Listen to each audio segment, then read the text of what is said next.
Hello and welcome to the class. आज हम discuss करेंगे डेवलपमेंटल बायोलॉजी की क्वेश्चन नंबर 105। सो ये पार्ट 4 के अंदर आएगा।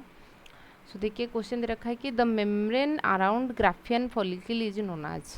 जो हमने बात की थी कि सबसे पहले जो ओवम है ना, ओवम में यहाँ पे जो रहेगा जेडपी जो ना पेलुसोडा लेयर रहेगा, ठीक है ना। The membrane around the Graafian follicle हम उसको क्या कहेंगे ना, ठीक है, जो ना पेलुसोडा इस स्ट्रक्चर रहेगा। फिर वहाँ पे दे रखा है कि what is indicated by the be in this figure. Figure में बी, ये बी वाला रीजन्स क्या है ये पूछा है। तो बी क्या रहेगा, सेल्स ऑफ कोरोना रेडिएटा, ठीक है ना, कोरोना रेडिएटा सेल्स रहेगा। तो उसके बाद रखा है कि व्हाट डज ये रिप्रेजेंट इन दिस फिगर। तो फिगर में ए जो दे रखा है ये यहीं पे, तो जोना पेलुसोडा लेयर रहेगा, फिर हम कोरोना रेडिएटा लेयर देखेंगे, ठीक है। तो जोना पेलुसोडा प्लाज्मा मेम्ब्रेन है, प्लाज्मा मेम्ब्रेन के बाद इस तरीके से, और उसके बाद जो रहेगा वो रहेगा कोरोना रेडिएटा। अच्छा सी यहाँ पे दे रखा है, सी दे रखा है, what represent the C. C देखेंगे cells around the corona radiata की बाद की जो सेल होता है ये सी में आएगा, ठीक है।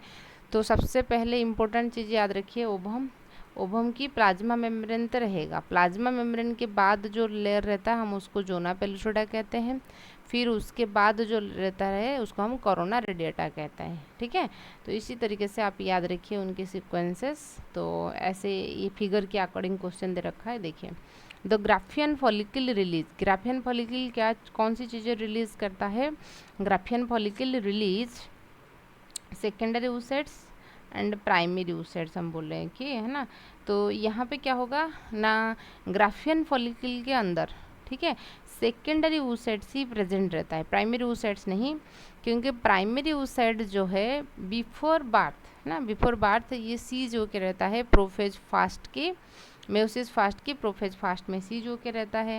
एंड जब भी ये फॉलिकुलर सेल्स बनना स्टार्ट हो रहा है उसमें प्रोफेज फास्ट कंटिन्यू हो जाता है, मतलब कि मेयोसिस फास्ट कंटिन्यू हो जाएगा, कंप्लीट हो जाएगा, जिस वजह से आपको secondary oocytes and primary polar body secondary oocytes मिलता है। फिर सेकेंडरी oocyte जो है वो भी RS2 के रहता है मेयोसिस 2 के मेटाफेज 2 के अंदर, ठीक है ना। जो जो रिलीज होता है this is the secondary oocytes, समझ रहे हो ना। प्राइमरी oocyte जो है ग्राफियन फॉलिकल वगैरह वो फॉलिकुलर स्टेज होने के टाइम पे ये मेयोसिस फास्ट की प्रोफेज फास्ट में जहाँ पे रुका था दैट विल कंटिन्यूअसली, तो ये उसको कंप्लीट कर लेगा, उसके बाद जो होता है सेकेंडरी oocyte मिलता है। तो ग्राफियन फॉलिकल से जो रिलीज होता है, जो टेक्निकल टर्म होता है एक्चुअली वो आपकी रहेगा क्या, सेकेंडरी oocytes रहेगा, ओवम नहीं। लेकिन हम ऐसे ओवम बोल लेते हैं, लेकिन जो मेंस्ट्रुअल साइकिल के जो 14th डे के अंदर जो चीज़ें रिलीज होता है that is the secondary oocytes। यदि हम टेक्निकल टर्म देखेंगे, क्यों, क्योंकि सेकेंडरी oocytes भी मेयोसिस 2 की मेटाफेज 2 में ये भी सीज रहता है जब तक स्पर्म की कांटेक्ट में नहीं आया। जब एक बार स्पर्म की कांटेक्ट में आएगा, स्पर्म से एक सेंट्रियोल आता है, उसके बाद मेयोसिस 2 सेल डिवीजन जो है कंप्लीट होता है। उसके बाद आपको ovum and second polar body मिलेगा। क्लियर हुआ। अच्छा, the release of ovum from ovary is known as. अभी देखिए ओवम ही हम बोल रहे हैं टेक्निकल टर्म, लेकिन सेकेंडरी oocytes होगा। ओवम ओवरी से रिलीज होना प्रोसेस को हम क्या बोलते हैं, ओवुलेशंस बोलते हैं, ठीक है ना। हम क्या बोलते हैं, ओवुलेशन, जो कि 14th day mid of the menstrual cycle. यदि हम एक 20 डे के मेंस्ट्रुअल साइकिल के बारे में सोचेंगे तो 14th डे में ये चीज़ होता है, इसको हम ओवुलेशंस कहते हैं। फिर उसके बाद दे रखा है कि total number of polar body form in the oogenesis। एक देखिए कितना ही बनेगा, ठीक है। ह्यूमन के लिए स्पेसिफिकली यदि ह्यूमन की बात करेंगे, क्या है ना, ऐसे ऊगोनिया रहा, ठीक है। यहाँ पे जब डिवाइड होगा मेयोसिस सेल डिवीजन होता है, एक तो मतलब कि ये प्राइमरी oocytes रहा है, प्राइमरी oocytes मतलब कि ऊगोनिया साइज में इंक्रीज होगा, हम उसको प्राइमरी oocytes कहेंगे, ठीक है। जब ये मेयोसिस 1 कंप्लीट कर लेगा एक सेकेंडरी oocytes बनाएगा एंड फास्ट पोलर बॉडी, इसको हम फास्ट साइज में छोटा होता है फास्ट पोलर बॉडी बोलते हैं, ठीक है। फिर यहाँ पे मेयोसिस 2 स्टार्ट हो जाता है ना, मेयोसिस 2 यहाँ पे स्टार्ट हो जाता है। मेयोसिस 2 जब स्टार्ट होगा, मेयोसिस 2 कंप्लीट होता है वो आने के, सॉरी स्पर्म के कांटेक्ट में आने के बाद अब जो बनता है ओवम ये है, ठीक है। अच्छा कुल मिला के यहाँ पर एंड तो नॉर्मली इस पोलर बॉडी के अंदर इतना मेयोसिस देखने को नहीं मिलता है। तो यदि ह्यूमन की बात करेंगे नॉर्मली 2 हो जाएगा, नहीं तो टेक्निकली आप बोलोगे फिर यहाँ से 2 बनेंगे तो कुल मिला के 3 हो जाएगा। ठीक है। अच्छा, the fast menstruation which begins at puberty, याद रखिए फास्ट मेंस्ट्रुएशन जो प्यूबर्टी के अंदर होता है उसको हम मेनार्क कहते हैं, एंड जब स्टॉप होता है 50 ईयर में हम उसको मेनोपॉज कहते हैं। ठीक है, मेनार्क जो शुरुआत होता है मेंस्ट्रुअल साइकिल की, जो उस टाइम को हम मेनार्क कहते हैं, जब स्टॉप होता है मेनोपॉज कहते हैं। An average interval of menstrual cycle in female is about, तो एवरेज जो रहता है वो कितने दिन की रहेगा, एवरेज मेंस्ट्रुअल साइकिल की जो चीज़ें रहता है। ठीक है, सो 28 डे की साइकिल हम मान के चलते हैं, उसमें +- 4 लगाएंगे, यानी कि 32 से यहाँ पे 24 से 32 इस डे के बीच में, मतलब कि 28 को हम मान के चलते हैं। तो 28 ऑप्शन नंबर सी पर है। ठीक है, अगर नॉर्मल साइकिल नेचुरल साइकिल हम मान के चलते हैं, इस रेंज में रहेगा तो कोई दिक्कत नहीं है। 28 +- 4। 1 ovum is release during the dash of each menstrual cycle, तो कब रिलीज होता है ovum? 14th day of menstrual cycle, तो ये मिडिल हो जाएगा। ठीक है ना, मेंस्ट्रुअल साइकिल की या क्या हो जाएगा, मिडिल हो जाएगा। अब देखिए इस डेवलपमेंटल फेज में ABCDE ऐसे दे रखा है। अच्छा, तो जो कि डिफरेंट चीज़ों को बता रही हैं। तो अब हम देखेंगे, ये बोल रहा है कि ए रिप्रेजेंट, ये क्या रिप्रेजेंट हो रहा है। ठीक है ना, देखिए तो ये क्या होगा ना, ये यहीं पे है। ठीक है, अच्छा EFG यहाँ पे दे रखा है, यहाँ पे ये भी एक ए दे रखा है। ठीक है, अच्छा तो देखिए ये ओवम कहलाएगा, क्योंकि ओवम नहीं, सेकेंडरी oocyte से हम उसको कह सकते हैं, क्योंकि स्पर्म देखिए यहाँ पे स्पर्म आया, मतलब कि यहाँ पे फर्टिलाइजेशन हुआ, स्पर्म इधर आ रही हैं। तो कौन सी वाला ए को पूछा है, ब्लास्टोसिस्ट इम्प्लांटेशन मोरूला सेल्स। ठीक है, अच्छा तो यदि हम पिक्चर में ये 2 कंफ्यूज किया है, इसको हम लेके चलेंगे तो ये इसको हम सेकेंडरी oocytes मान के चलेंगे। यदि ये वाला ए को हम देखेंगे, यहाँ पे जो ए रखा है इसके अकॉर्डिंग हम देखेंगे तो ब्लास्टोसिस्ट की इम्प्लांटेशन हो रहा है, क्योंकि ये यूट्रस है। ठीक है ना, ये ओवरी है, एंड ये फॉलोपियन ट्यूब या ओविडक्ट हम उसको कहते हैं। समझ रहे हो ना, इस वाला ए को हम देख के चलेंगे, क्योंकि ऐसा तो कोई ऑप्शन नहीं है। ब्लास्टोसिस्ट यहाँ उसके बाद तो होगा, तो यहाँ पे इम्प्लांटेशन इसको मान के चलेंगे। थोड़ा यहाँ पे लेबलिंग करने में प्रॉब्लम दे रखा है तो इसलिए। ठीक है, तो menstrual flow in menstrual cycle last for about, menstrual flow जो है कितने दिन के होता है? ठीक है, 3 to 5 डे के बीच में रहता है ना मेंस्ट्रुअल फ्लो, क्योंकि मेंस्ट्रुअल साइकिल को हम 4 फेज में डिवाइड किए हैं। एक तो होता है मेंस्ट्रुअल फ्लो है ना, या ब्लीडिंग फेज हम उसको बोलते हैं। उसके बाद हम प्रोलिफरेटिव फेज बोलते हैं। उनके नाम according to uterus according to ovary अलग अलग होता है ना। यूट्रस की पॉइंट ऑफ व्यू से देखेंगे तो प्रोलिफरेटिव फेज रहेगा, एंड उसमें फॉलिकुलर फेजेस रहेगा ओवरी की पॉइंट ऑफ व्यू से। फिर उसके बाद हम देखते हैं जो कि ओवुलेशंस टाइम होता है, उसके बाद होता है सिक्रेटरी फेज। ऐसे 4 फेज में हमने मेंस्ट्रुअल साइकिल को डिवाइड किए हैं। 3 से लेकर 5 दिन जो रहेगा वो आपका ब्लीडिंग फेज रहेगा। फिर 6 से लेकर 13 डे तक प्रोलिफरेटिव फेज रहेगा। 14th डे जो होता है ओवुलेशंस होता है। फिर 14 से ऑनवर्ड्स 27th डे तक जो रहेगा सिक्रेटरी फेज रहता है। समझ रहे हो ना। अच्छा, तो अब हम देखेंगे lack of menstruation may be indicative of, pregnancy के टाइम पे क्या होता है जो है ना रहता है, मेंस्ट्रुएशंस नहीं हो पाता है, क्योंकि जो है ना प्रोजेस्टेरोन लेवल बॉडी में हाई रहेगा इसलिए। तो लैक ऑफ मेंस्ट्रुएशंस जो है रूटीन वर्क स्ट्रेस की वजह से भी मेंस्ट्रुएशन डिले हो सकता है। पोर हेल्थ कंडीशंस की वजह से हो सकता है। तो ऑल ऑफ दिस यहाँ पे आंसर होगा। तो इस कंडीशंस की वजह से मेंस्ट्रुअल साइकिल डिले हो सकता है। In female gonadotropins attain a peak level at about dash day of the menstrual cycle. Gonadotropins हम जब बोल रहे हैं तो इसका मतलब है कि, ठीक है, तो गोनाडोट्रोपिन हार्मोन सबसे पहले तो देखिए कि हाइपोथैलेमस से हमारा रिलीज होता है GnRH, गोनाडोट्रोपिन रिलीजिंग हार्मोन, जिस वजह से पिट्यूटरी से सिक्रेशंस होगा FSH एंड FLH। ठीक है ना, FSH एंड LH। जो LH की क्वांटिटी है 14th डे में ज़्यादा रहता है, जिसको हम LH सॉर्ज भी कहते हैं, जिस वजह से ओवुलेशंस होगा। In female gonadotropin at a peak level मतलब है कि 14th डे में ये क्या रहता है ना, पिक रहता है, जिसको हम LH सॉर्ज कहते हैं। तो वही लिखा है LH सॉर्ज का जिस वजह से क्या होगा, ओवम रिलीज होगा, ठीक है ना। LH रिलीज होता है, ठीक है ना, release of ovum, rupture of Graafian follicle, endometrial shedding. Endometrial shedding तो इसके लिए नहीं होता है। एंडोमेट्रियल शेडिंग का मतलब है कि जो यूट्रस की अंदर वाला लेयर होता है उसको हम एंडोमेट्रियम कहते हैं। वो क्या होता है, एंडोमेट्रियम लेयर जो है वो सेटेड ऑफ होता है प्रोजेस्टेरोन हार्मोन की कमी की वजह से, ठीक है। LH surge rupture of Graafian follicle, ठीक है ना। तो यहाँ पे हम देख सकते हैं कि रप्चर ऑफ ग्राफियन फॉलिकल भी करेगा इस वजह से। तो क्या होगा कि वो सेकेंडरी oocytes जो है ग्राफियन फॉलिकल से बाहर आ जाएगा। तो option both A and B के साथ हम जा सकते हैं। LH सॉर्ज की वजह से एक तो ओवुलेशंस हो रहा है, यानी कि ओवरी से फैलोपियन ट्यूब तक ओवम आ रही हैं, ओवम या सेकेंडरी oocyte आप बोल सकते हो। दूसरा होता है जो ग्राफियन फॉलिकल उसको घेर के रखा है, उससे वो बाहर आ जाता है, ठीक है। तो ovulation phase is followed by dash phase, ठीक है ना। तो ओवुलेशन फेज जो है कौन सी फेज के बाद आता है, फॉलोड बाय लुटियल फेज। उसके बाद क्या आएगा, लुटियल फेज आता है, या सिक्रेटरी फेज आप बोल सकते हो।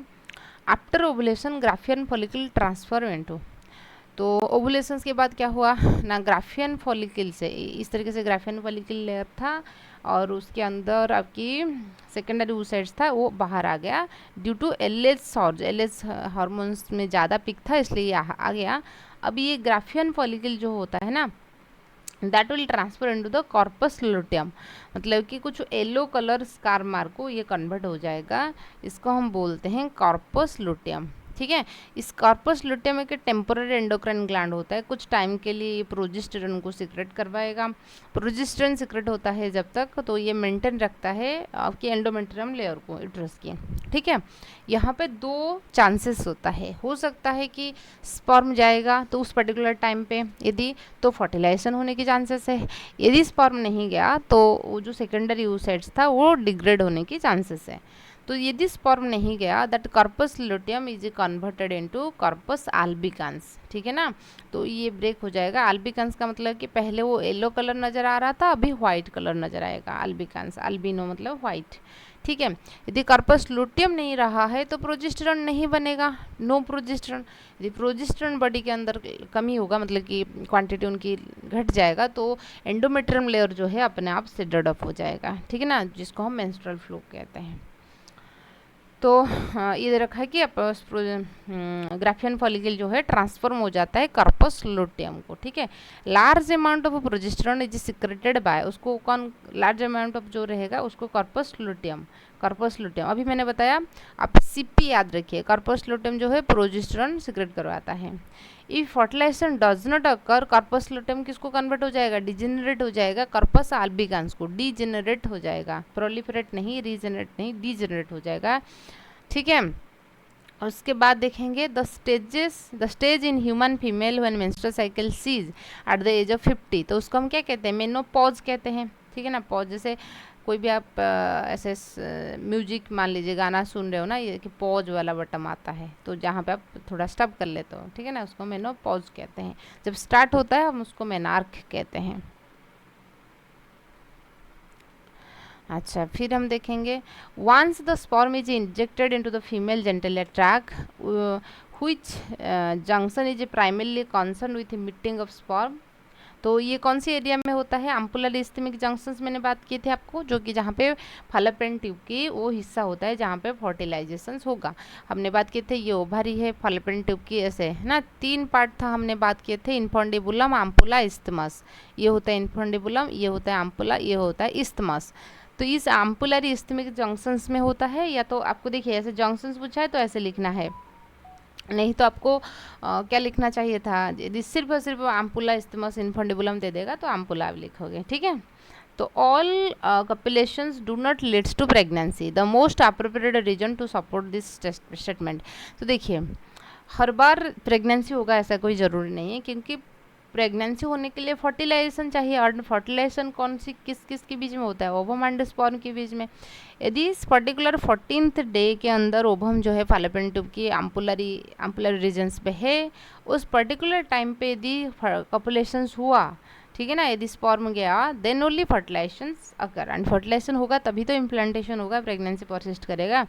यदि मान लीजिए ओवम है लेकिन स्पर्म नहीं गया तो फर्टिलाइजेशन नहीं होगा, यदि ओवम भी स्पर्म भी जा रही है लेकिन ओवम नहीं है तो भी फर्टिलाइजेशन नहीं हो पाएगा। तो इसलिए हर एक जो मीटिंग है, कपुलेशंस है, तो वो प्रेगनेंसी नहीं कर सकता है, क्योंकि the ovum and sperm should be transported randomly to ampullary isthmic junction, the ovum and sperm should be continuously transport to ampullary isthmic junction, the ovum and sperm simultaneously at a time, वो भी जाना चाहिए, sperm को भी वही ampullar isthmic junctions को जहाँ होना चाहिए, ओवम भी होना चाहिए, तभी जाके फर्टिलाइजेशन हो पाएगा, फर्टिलाइजेशन होगा तो प्रेगनेंसी परसिस्ट करेगा।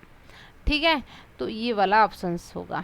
तो इसलिए साइमल्टेनियसली जब ट्रांसपोर्ट करेंगे तभी जाके पॉसिबल है।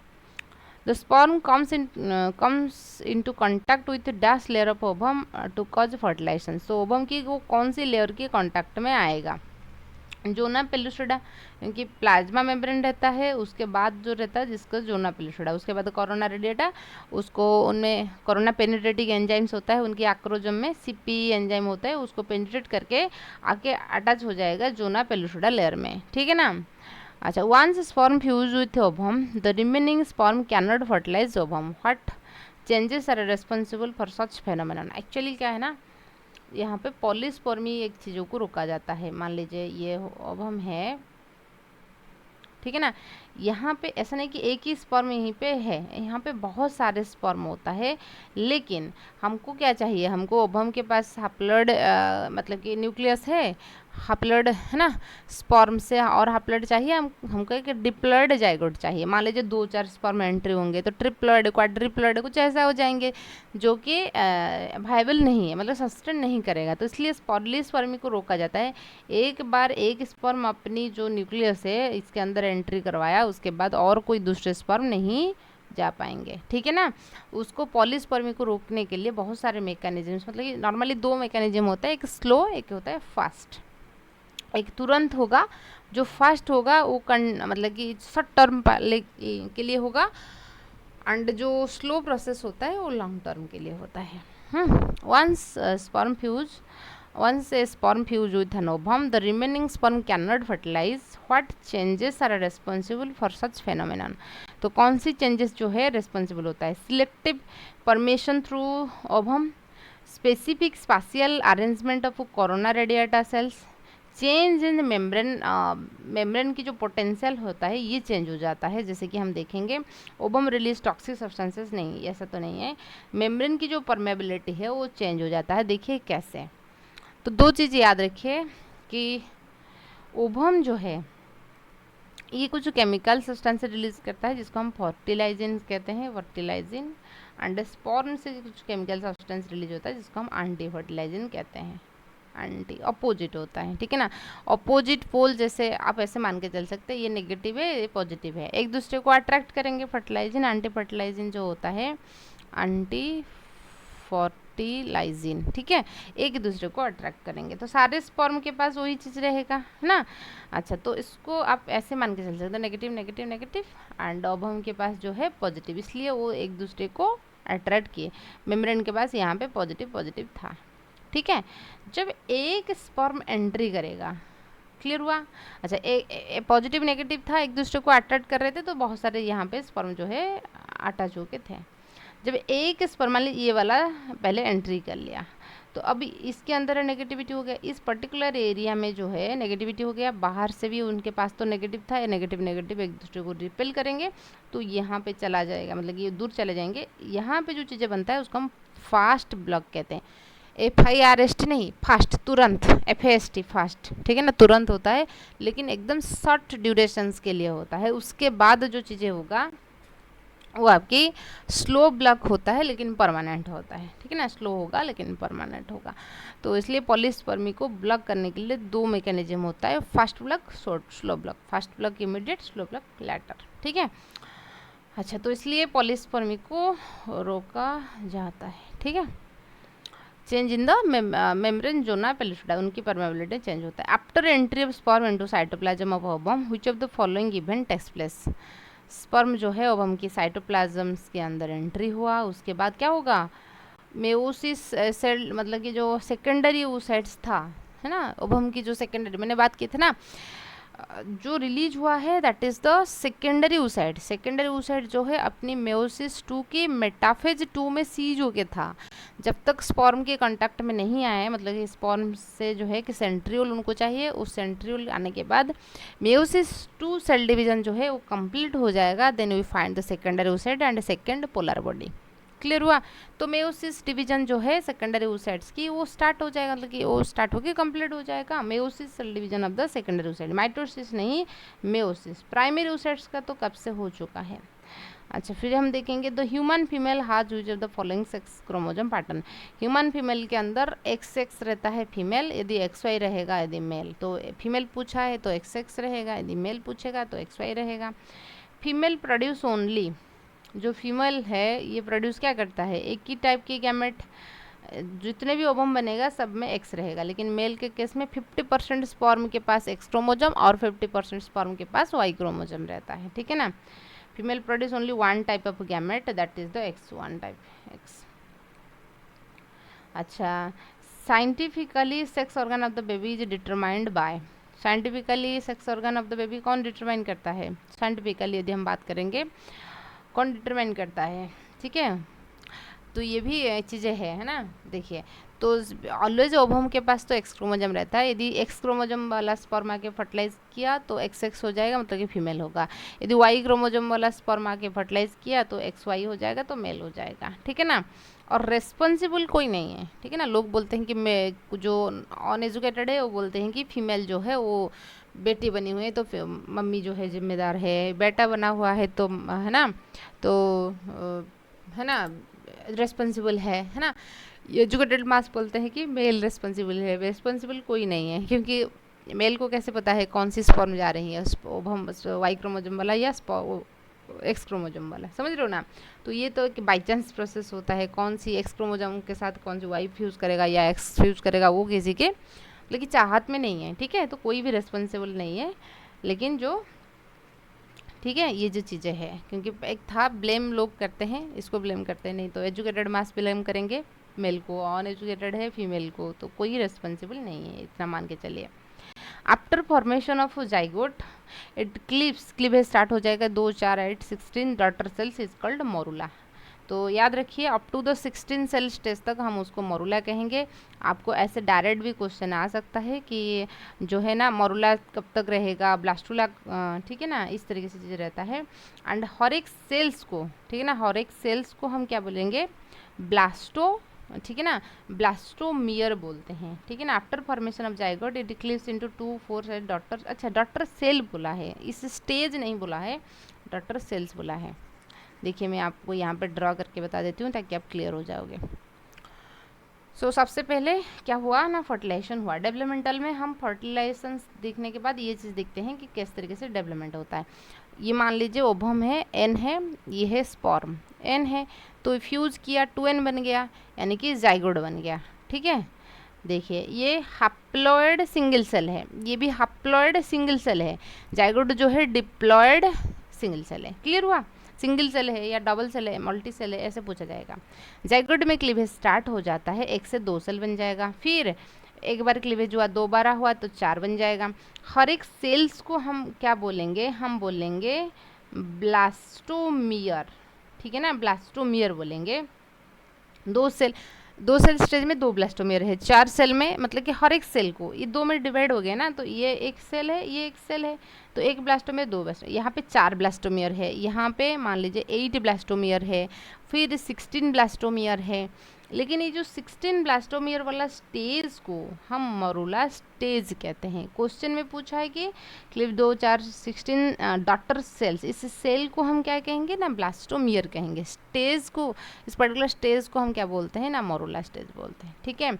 अच्छा, तो ये दे रखा है, तो आज के लिए इतना ही है। नेक्स्ट क्लास में हम बाकी जो है देखेंगे मेंस्ट्रुअल साइकिल के बारे में, ठीक है। तो ये रिप्रोडक्शन वाला हिस्सा हो जाएगा, फिर हम डेवलपमेंट बारे में बात करेंगे। तो आई होप चीज़ आपको क्लियर होगा। So thank you.